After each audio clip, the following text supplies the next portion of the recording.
এক দেশে ছিল এক রাজা, কিন্তু সে ছিল একেবারে আজব। তার অসুখও ছিল এমন, যা শুনলে আপনি হাসতে হাসতে গড়িয়ে পড়বেন। তাহলে শুরু করা যাক। এক ছিল রাজা। রাজার ভারী অসুখ। ডাক্তার, বদি, হাকিম, কবিরাজ সব দলে দলে আসে আর দলে দলে ফিরে যায়। অসুখটা যে কি তা কেউ বলতে পারে না, অসুখ সারাতেও পারে না। সারাবে কি করে? অসুখ তো আর সত্যিকারের নয়। রাজা মশাই কেবলই বলেন, ভারী অসুখ, কিন্তু কোথায় যে অসুখ তা আর কেউ খুঁজে পায় না। কত রকমের কত ওষুধ রাজা মশাই খেয়ে দেখলেন, কিছুতেই কিছু হলো না। মাথায় বরফ দেওয়া হলো, পেটে সেঁক দেওয়া হলো, পায়ে জোক লাগানো হলো, হাতে মাদুলি বাঁধা হলো, কিন্তু অসুখের কোনো কিনারাই হলো না। তখন রাজামশাই গেলেন ক্ষেপে।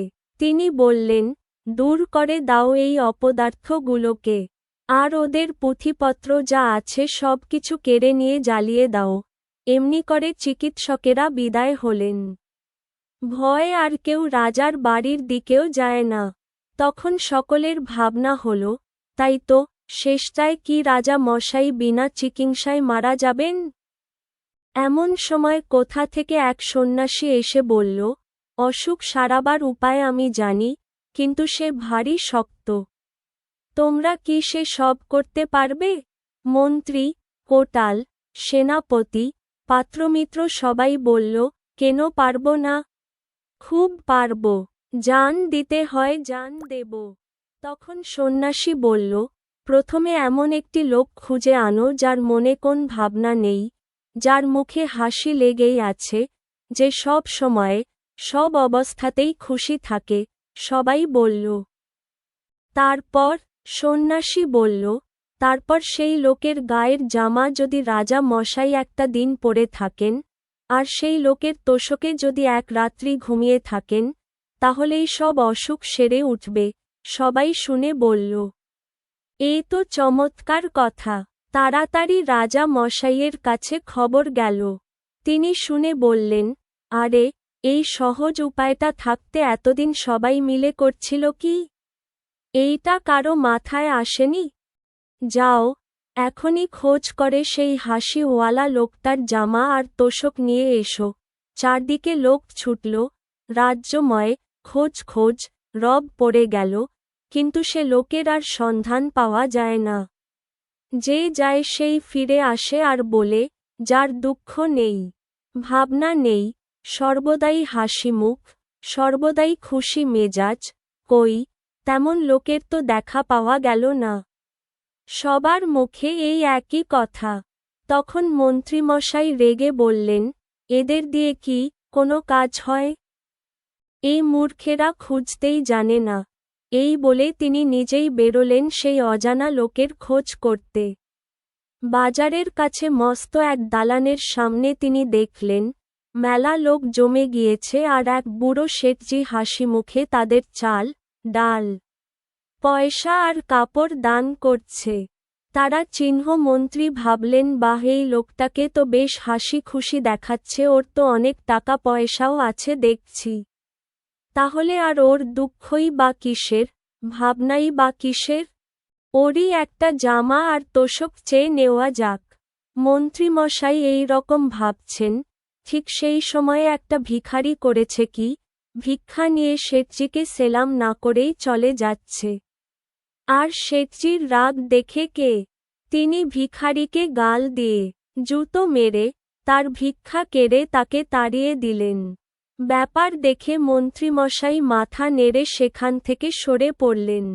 তারপর নদীর ধারে এক জায়গায় তিনি দেখলেন, একটা লোক ভারী মজার ভঙ্গি করে নানারকম হাসির গান করছে, আর তাই শুনে চারদিকের লোকেরা হো হো করে হাসছে। মানুষ যে এত রকম হাসির ভঙ্গি করতে পারে তা মন্ত্রীমশাইয়ের জানা ছিল না। তিনি লোকটার গান শুনে আর তামাশা দেখে একেবারে হেসে অস্থির হয়ে উঠলেন আর ভাবলেন, এমন আমুদে লোকটা থাকতে কিনা আমার লোকগুলো সব হতাশ হয়ে ফিরে যায়। তিনি পাশের একটি লোককে জিজ্ঞাসা করলেন, এই লোকটা কে হে? সে বলল, ও হচ্ছে গোরা মাতাল।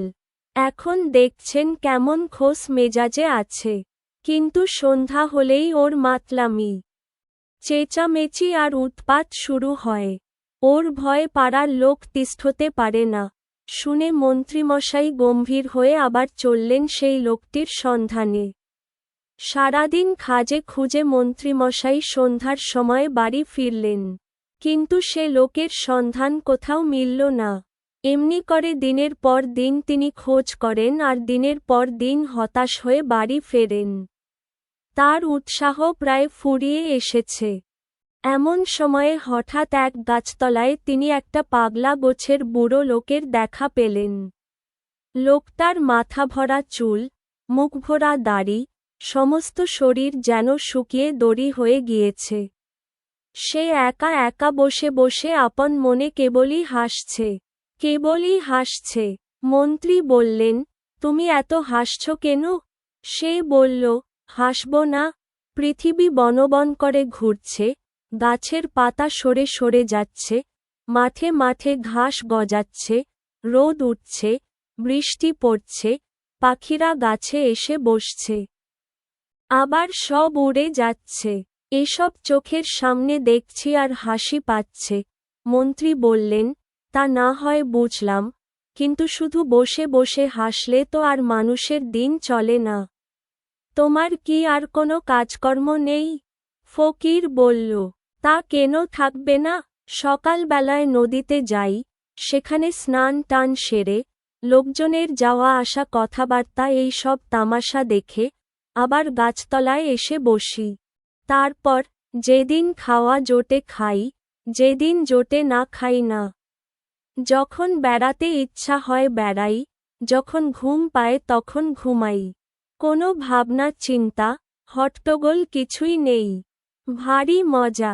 মন্ত্রী খানিক মাথা চুলকিয়ে বললেন, যেদিন খাওয়া পাও না সেদিন কি করো? ফকির বলল, সেদিন তো কোনো ল্যাঠাই নেই। চুপচাপ পড়ে থাকি আর এই সব তামাশা দেখি। বরং যেদিন খাওয়া হয়, সেদিনই হাঙ্গামা বেশি। ভাত মাখরে, গ্রাস তোলরে, মুখের মধ্যে ঢোকা ওরে, চিবো ওরে, গেল রে, তারপর জল খাওরে, আচা ওরে, হাত মুখ মোছরে। কত রকম কাণ্ড।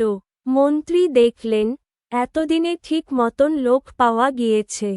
তিনি বললেন, তোমার গায়ের এক আধখানা জামা দিতে পারো? তার জন্য তুমি যত ইচ্ছা দাম নাও, আমরা দিতে প্রস্তুত আছি। শুনে লোকটা হো হো করে হাসতে লাগল, বলল, আমার আবার জামা? এই সেদিন একটা লোক একটা শাল দিয়েছিল, তাও তো ছাই ভিখারিকে দিয়ে ফেললাম। জামা টামার ধারি না কোনোদিন। মন্ত্রী বললেন, তাহলে তো মহা মুশকিল। যদি বা একটা লোক পাওয়া গেল, তারও আবার জামা নেই। আচ্ছা, তোমার বিছানার তোশকখানা দিতে পারো? কত দাম চাও বলো, আমরা টাকা ঢেলে দিচ্ছি। এবারে ফকির হাসতে হাসতে মাটিতে লুটিয়ে পড়ল। তার হাসি আর থামেই না। অনেকক্ষণ হেসে তারপর সে বলল, 40 বছর বিছানায় চোখে দেখলাম না। তা আবার তোশক আর গদি? মন্ত্রীমশাই বড় বড় চোখ করে বললেন, জামাও গায়ে দাও না, লেপ কম্বল বিছানাও সঙ্গে রাখো না, তোমার কি অসুখ করে না ছাই? ফকির বলল, অসুখ আবার কি? অসুখ টসুখ ওসব আমি বিশ্বাস করি না।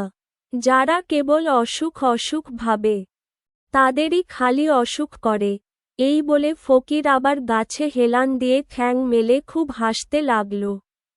মন্ত্রীমশাই হতাশ হয়ে বাড়ি ফিরলেন। রাজার কাছে খবর গেল। রাজা মন্ত্রীকে ডেকে পাঠালেন, তার কাছে সব কথা শুনলেন। শুনে মন্ত্রীমশাইকে বিদায় দিলেন। আবার সবাই ভাবতে বসল, এখন উপায় কি হবে? চিকিৎসাও হলো না। অনেক কষ্টে যা একটা উপায় পাওয়া গেল, সেটাও গেল ফসকে। সবাই বসে বসে ওর মুখ চায় দীর্ঘশ্বাস ফেলে, আর বলে না, আর তো বাঁচাবার উপায় দেখছি না। ওদিকে রাজামশাই ভাবতে বসেছেন, আমি থাকি রাজার হালে, ভালো ভালো জিনিস খাই। কোনো কিছুর অভাব নেই। লোকেরা সব সময়ে তোয়াজ করছেই আমার হলো অসুখ।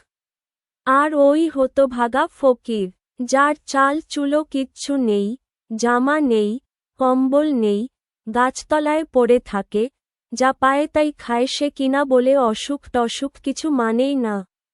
সে ফকির হয়ে অসুখ উড়িয়ে দিতে পারল। আর আমি রাজা হয়ে পারব না? তার পরদিনই রাজা ঘুম থেকে উঠে পাত্র মিত্র সবাইকে ডেকে বললেন, যা হতভাগা মুখ্যগুলো সব, সভায় বসগে যা। তোরা কেউ কিছু করতে পারলি না। এখন এই দেখ আমার অসুখ আমি নিজেই সারিয়ে দিয়েছি। আজ থেকে আবার সভায় গিয়ে বসব। আর যে তা শব্দটি করবে তার মাথা উড়িয়ে দেব। তাহলে এই হলো আমাদের রাজামশাইয়ের মহা আজব অসুখের কাহিনী। ডাক্তার এলেন, উজির বেগম এলেন, কেউই কিছু বুঝল না। কিন্তু রাজা, তিনি দিব্যি খুশি। হ্যাঁ ভাই, এ রাজ্যে অসুখও হাসির আর আনন্দের উৎস হতে পারে। এখন বলুন তো, আপনাদেরও কি এমন রাজার অসুখ হয়েছে কখনো?